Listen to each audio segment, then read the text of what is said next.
Gordon always pulled the big express.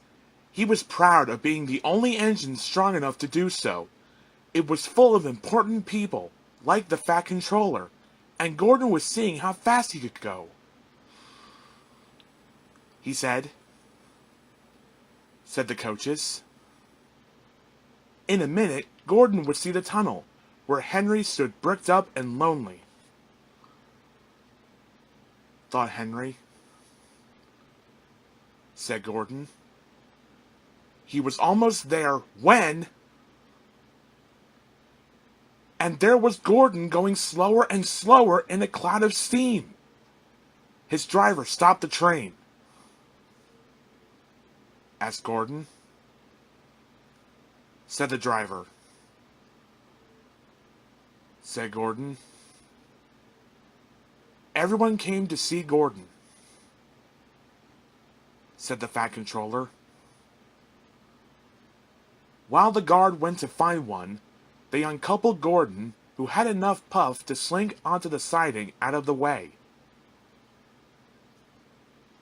Edward was the only engine left.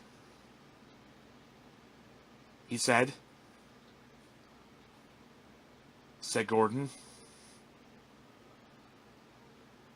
Edward puffed and pushed and pushed and puffed, but he couldn't move the heavy coaches. Said Gordon. Said the Fat Controller. He asked. Said Henry. When Henry had got up steam, he puffed out. He was dirty and covered with cobwebs. He groaned. Said the Fat Controller.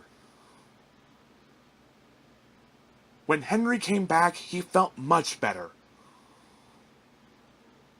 Then they coupled him up. Said Edward. Said Henry. They puffed together. Said Edward and Henry. Sang the coaches. Everyone was excited. The Fat Controller leaned out of the window to wave at Edward and Henry. But the train was going so fast that his hat blew off into a field where a goat ate it for tea.